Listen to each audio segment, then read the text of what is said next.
இப்போ எங்கள் காட்டில் வந்துருச்சு.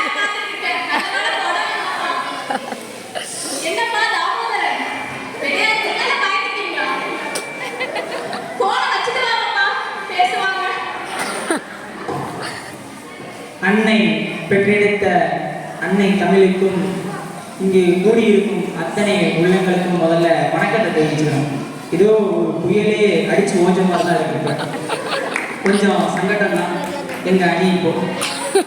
அதாவது உள்ளங்கனி நெல்லிக்கனி போல இந்த உலகமே தான் கைக்குள்ள போன வந்துட்டுன்னு முன்பு பேசி 2 சகோதரிகளும் சொன்னாங்க.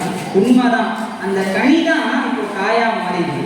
அந்த காய் தான் இப்போ விஷமா மாதிரி நம்மளே அடிச்சுட்டு இருக்கு.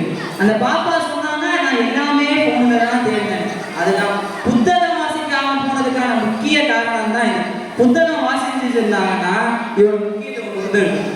அதாவது எம்ஜிஆர் பாட்டுலாம் நம்ம கேட்டிருப்போம். முன்னாடி ஒன்று பாடினாரு, கண்ணை நம்பாதே உன்னை ஏமாற்றும் நீ பார்க்கும். ஆனா எம்ஜிஆர் இன்று இருந்தா என்ன பாட்டு பாடியிருப்பாரு, செல்லை நம்பாதே உன்னை ஏமாற்றும் நீ பார்க்கும் போது ஆண்ட்ராய்டே ஆபத்தானதுதான் சொல்லியிருப்பாரு.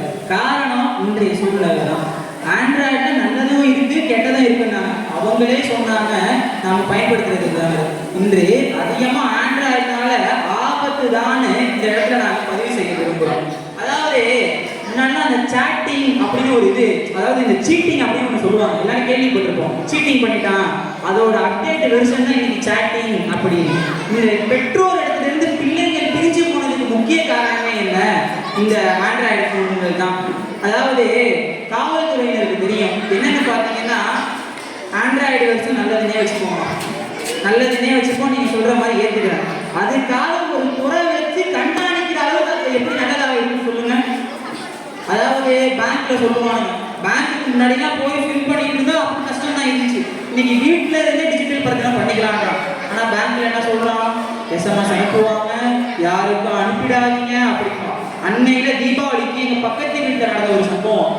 தீபாவளிக்கு தீபாவளி வாழ்த்துக்கள், நீங்க 10,000 பணம் ஜெயிச்சிட்டீங்க, உடனே நீங்க லிங்கை ஓபன் பண்ணி உள்ள வாங்கன்னா அவனும் போனான்.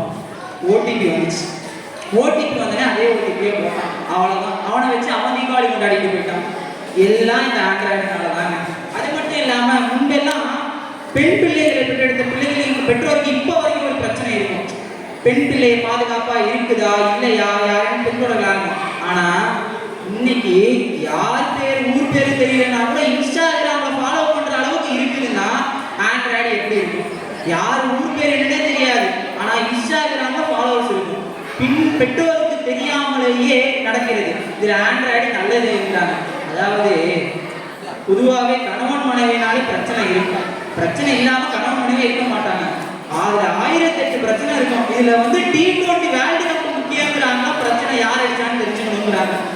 அதாவது என்ன சொன்னா, அன்பு சகோதரி மாமியார் புதுசா மருமகள் வீட்டுக்கு போறாராம், சமைக்கிறது எப்படின்னு தெரியாதுங்கிறாராம். உடனே யூடியூப்ல போடுறாங்களாம். ஒரு 10 நிமிஷம் ஆடு வந்தா அவங்க சோழி முடிஞ்சிடும், அதோட முடிஞ்சு. நீங்க திருப்பி உங்க வீட்டுக்கு தான் போகணும். ஸ்கிப் ஆடு கொடுக்கலாம் முடியாது. நானே ஒரு நேரத்துல யூஸ் பண்ணா அவங்க இடத்துல இருந்து வந்தவன் தான் நானும். அதாவது சாட்ஜிப்ல போட்டு பார்த்தேன், பாரதி எழுதிய கவிதைகள் அப்படி யுக பாரதியா மணி பாரதியா மகாகவி பாரதியான்னு கேட்குது இந்த ஆண்ட்ராய்டு. இதுல கேட்கிற எல்லாமே தருதுங்கிறாங்க. இன்னைக்கு லைப்ரரி நூலகத்தோட எண்ணிக்கை குறைஞ்சிருக்கிறதுக்கு முக்கிய காரணம் என்ன, ஆண்ட்ராய்டு தான். ஆண்ட்ராய்டுனால எவ்வளவு கெடுதல் தெரியுமா? இங்க இருக்கக்கூடிய பெரும்பான்மையான பெற்றோர்களுக்கு தெரியும், காலையில எந்திரிச்ச உடனே அன்றெல்லாம் கோழி கூவி இருக்கும், கூச்சு பிரிவுகளை சுற்றி இழக்கும். இன்னைக்கு என்ன, போனு தான், ரிங்கு. அதாவது பறவைக்கும் மனுஷனுக்கும் ஒரு ஒற்றுமை இருக்கு. என்ன தெரியுமா, பறவை மரத்தை தேடி அடையுது, மனுஷன் சிக்னலை தேடி அடையும். இன்னைக்கு கால சூழ்நிலை இதுதான். பெரும்பாலும் சாலை விபத்துகள் எதனால நடக்குதுன்னு தெரியுமா அவர்களே? பெரும்பாலும் சாலையில போகும்போது போனு கூகுள் மேப் எல்லாமே இருக்கு. அந்த கூகுள் மேப்பை பார்த்து தான் இன்னைக்கு பாதிக்கணக்கான விபத்துகள் நடக்குது. காலையில நாங்க வரும்போதே அப்படிதான், சரி இந்த சைடே வேணாம், நான் ஆட்டோக்காரர்கிட்ட யார்கிட்ட கேட்டு போலான்னா யாருமே இல்லை. சைடே கூகுள் மேப்பை போகணும், go straight, turn left, walk the distance. அதாவது பாட புத்தகத்துல இருக்கிற மாதிரி ரோட் மேப் மாதிரி காட்டுது. 1 மணி நேரம் சுற்றி வந்திருக்கேன். இந்த செயலி வந்து எப்படி ஆபத்து அறிவை தருதுன்னு பேசுறாங்கன்னு எனக்கு புரியல. அது மட்டும் இல்லாம இன்னைக்கு பல பேர் சமையல் தெரியாமல் போனதுக்கு முக்கிய காரணமே இந்த ஆண்ட்ராய்டு தான். எல்லாமே ஆண்ட்ராய்டு போல தான் இருக்கு அப்படிங்கிறாங்க. முன்பெல்லாம் அந்த துணி பார்க்கறதுன்னா துணி கடைக்கு போவோம், போய் பார்த்து பிடிச்சிருக்கா பிடிக்கலையா அப்படின்னு பார்ப்போம். ஆனா இன்னைக்கு இருக்கக்கூடிய இளைஞர்கள்லாம் எல்லாம் மீஷோ, ஃப்ளிப்கார்ட், அமேசான் போட்டுட்டு சொல்லுவாங்க வந்து சைஸு கொஞ்சம் சின்னதாயிடும்.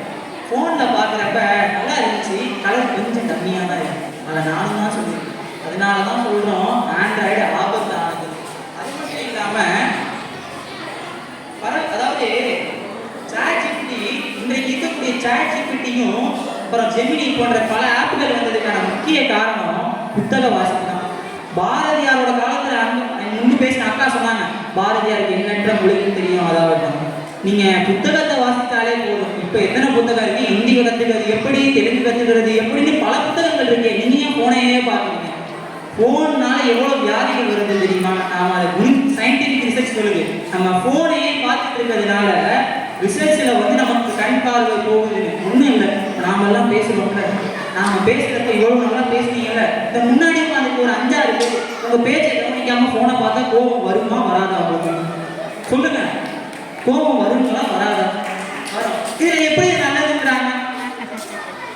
அதாவது அளவுக்கு மிஞ்சினால்